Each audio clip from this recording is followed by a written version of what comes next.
Halo, Assalamualaikum. Selamat datang di kegiatan MPLS SMP Negeri 1 Wonoayu. Dan selamat datang untuk peserta didik kelas 7 yang baru. Coba hitung, sudah berapa bulan kita belajar di dalam rumah? Sudah berbulan-bulan kan? Nah, selama beberapa bulan ini, kalian pembelajaran dalam rumah tentu tidak sama dengan pembelajaran ketika di sekolah. Muncul banyak permasalahan. Salah satu permasalahan yang muncul adalah terkait dengan komunikasi. Ya, komunikasi ini berkaitan dengan bagaimana menyampaikan pertanyaan, usul, ide, dan lain sebagainya, terutama kepada bapak dan ibu gurumu. Nah, oleh karena itu, di dalam video ini kita akan membahas tentang etika berkomunikasi jarak jauh.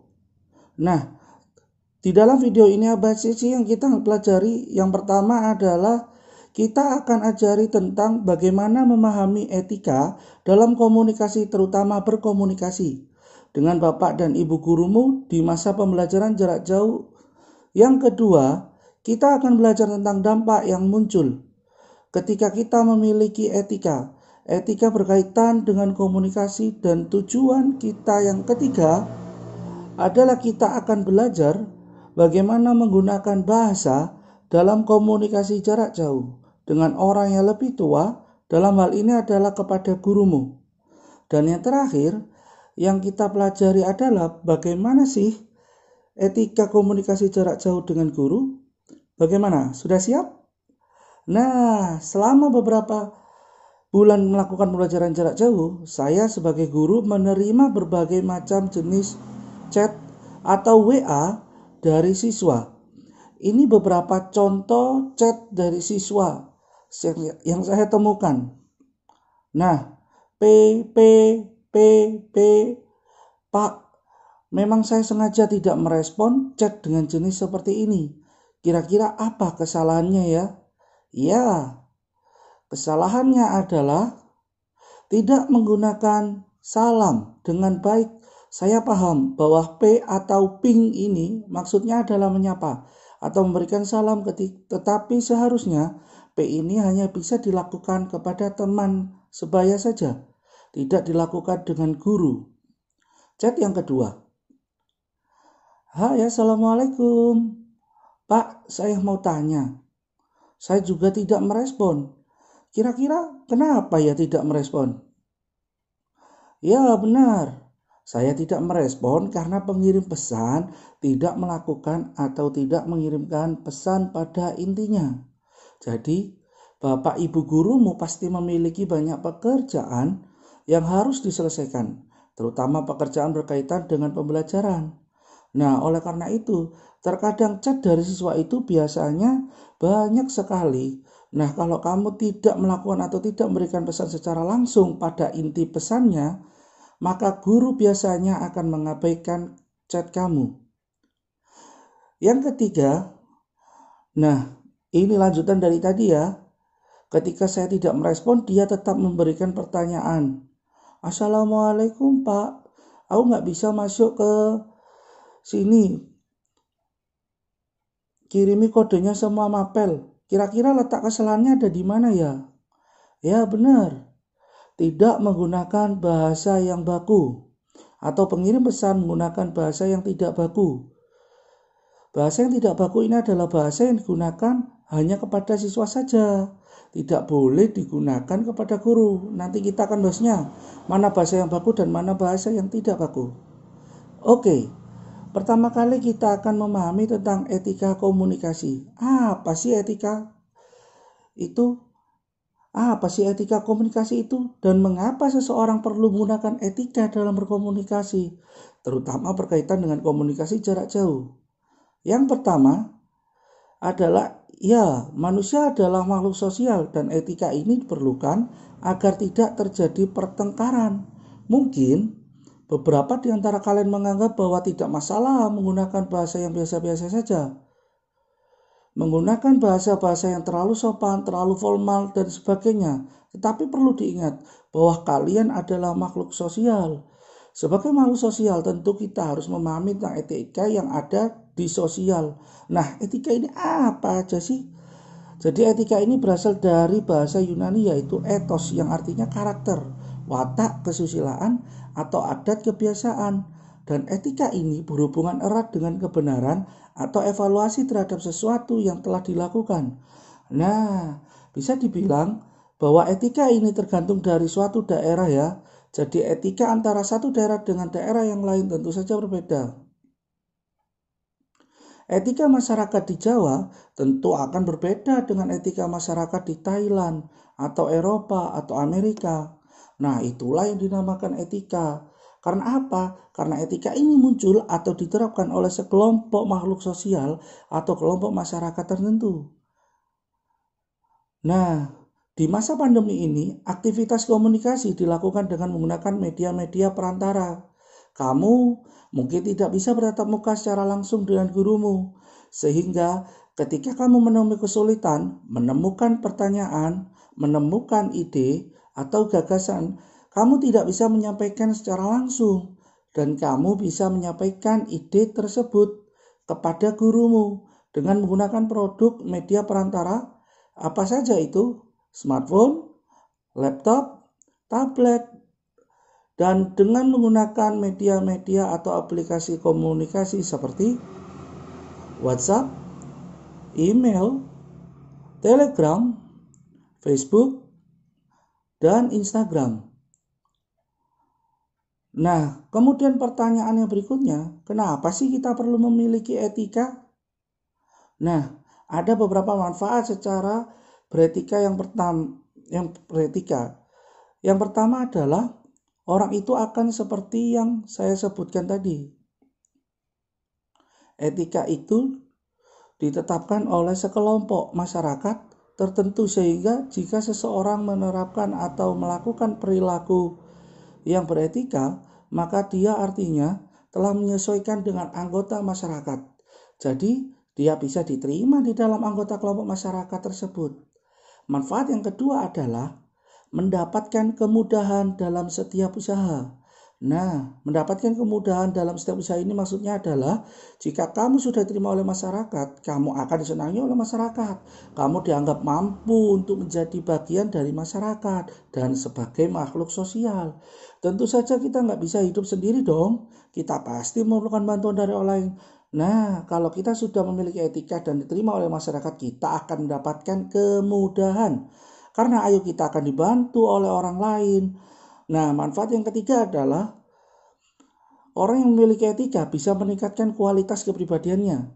Jadi, ketika orang sudah beretika, baik dalam bahasa atau berperilaku atau pemikiran, maka akan meningkatkan kepribadian, akan menjadi orang yang disenangi dan disegani oleh masyarakat tertentu. Nah, sebaliknya nih, apa sih yang terjadi kalau kita tidak memiliki etika dalam masyarakat? Tentu yang pertama, kita akan mendapatkan kesan yang buruk sehingga sulit diterima kelompok tertentu. Mungkin kamu berpikir bahwa aku hidup tidak untuk memberikan kesan baik pada orang lain. Kenapa aku harus mengikuti apa yang dikatakan orang lain? Hidup gua, apa urusannya sama lo, kan gitu ya. Lah, kita kan harus kembali lagi, kita adalah makhluk sosial, kita tetap membutuhkan bantuan dari orang lain. Nah, kalau kita mendapatkan kesan buruk dari orang lain, kita sulit nih untuk diterima oleh anggota kelompok tertentu. Lantas kita mau hidup dengan siapa? Nah, akibat yang kedua adalah kalau kita tidak memiliki etika, kita mengalami kesulitan-kesulitan karena kita tidak diterima oleh masyarakat. Dan ketiga adalah mendapatkan sanksi yang berlaku. Dan sanksi ini ada berbagai macam.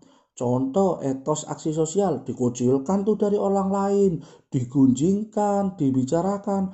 Atau jika etika-etika tersebut kaitan dengan hukum, maka kamu juga akan berurusan dengan hukum jika tidak melaksanakan etika tersebut. Oke, sekarang kita masuk pada pembahasan tentang bagaimana sih cara berkomunikasi secara beretika dengan Bapak dan Ibu guru. Ada beberapa bahasa yang boleh dilakukan dan ada bahasa yang tidak boleh dilakukan. Apa saja itu? Oh ya, yang pertama, kamu jangan menggunakan bahasa aku kepada gurumu. Seperti yang saya contohkan tadi ya. Aku mau tanya nih Pak, aku mau tanya nih Bu. Nah, itu tidak sesuai dengan etika. atau tidak baku. Nah, sebaliknya kamu perlu mengganti dengan bahasa saya. Yang kedua, hindari kata enggak, karena itu bukan temanmu ataupun karena itu adalah gurumu. Maka kamu harus menggunakan kata ganti enggak menjadi kata tidak. Yang ketiga, kata makasih. Makasih. Mengucapkan terima kasih itu baik, tetapi kalau kita mengucapkan terima kasih dengan menggunakan kata makasih kepada guru, kamu perlu menggantinya dengan kata lebih lengkap, terima kasih. Yang keempat, oke Pak atau oke Bu. Yang keempat, oke Pak atau oke Bu ini terkesan sangat akrab. Ini boleh kamu lakukan dengan temanmu. Nah, kalau kamu melakukannya pada ibu bapak dan ibu gurumu, perlu diganti dengan kata baik Pak atau baik. Yang berikutnya, ketika kamu sudah mendapatkan jawaban dari bapak dan ibu gurumu, saya pernah mendapatkan balasan, saya paham bahwa ya itu artinya ya, tetapi tentu itu tidak sopan. Kamu perlu menggantinya dengan bahasa baik atau baik Pak atau baik Bu. Yang berikutnya, ketika melakukan salam seperti yang saya contohkan tadi, jangan menggunakan salam berupa P atau ping atau Pak atau Bu. Jangan, tetapi sampaikan salam sesuai dengan etikanya. Bisa menggunakan Assalamualaikum bagi yang muslim ataupun non muslim, bisa mereka ucapkan selamat pagi, selamat siang, selamat malam, ya selamat petang. Dan yang terakhir adalah jangan menggunakan bahasa-bahasa keseharian yang biasa menggunakan dengan temanmu. Contohnya seperti yang di awal tadi kirimin, minta dong. Jangan, tetapi gunakan bahasa yang bagus seperti minta tolong dikirimkan. Nah, berikutnya kita akan belajar bagaimana sih format pengiriman pesan pribadi kepada bapak ibu gurumu yang sangat sederhana tapi sesuai dengan kaidah etika.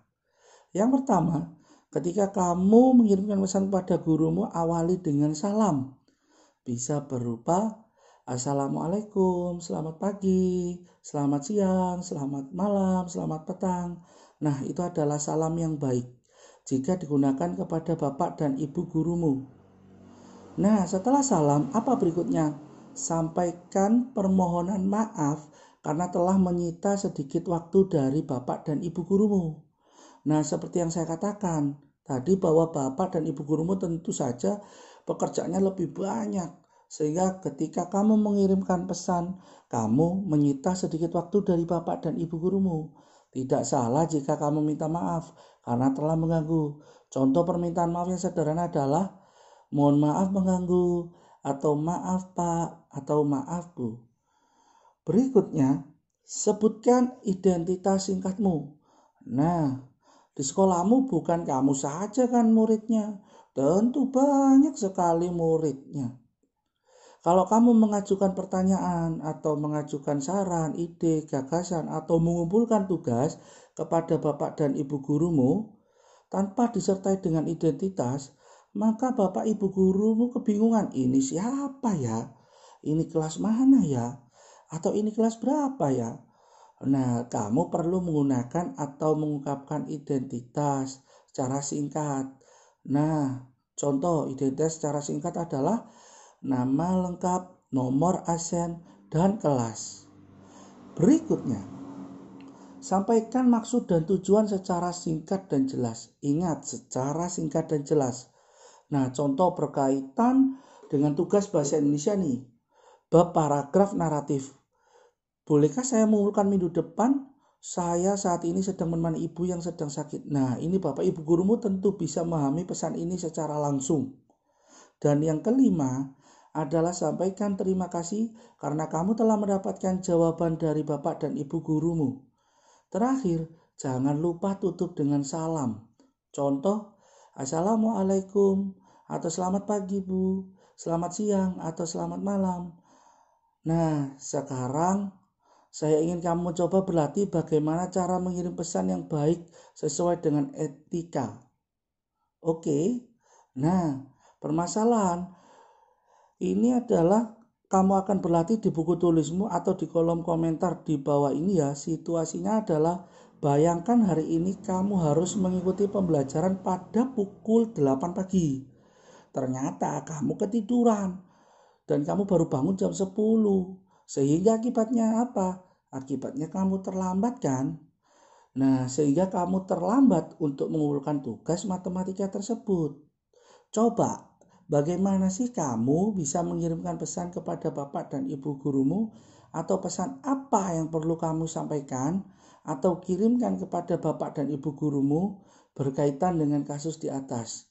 Coba kamu tulis di buku tulismu atau kamu juga bisa mengirimkan hasil dari latihan ini di kolom komentar YouTube Speniwat Channel ya.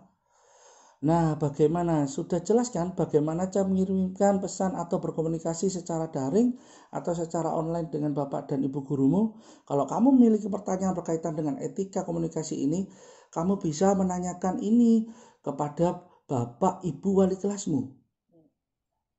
Oke, selamat menempuh kegiatan MPLS berikutnya dan semoga kalian mendapatkan ilmu yang bermanfaat, menjadi peserta didik yang sukses ke depannya dan siap untuk bergabung menjadi peserta hebat asik di SMP Negeri 1 Wonoayu.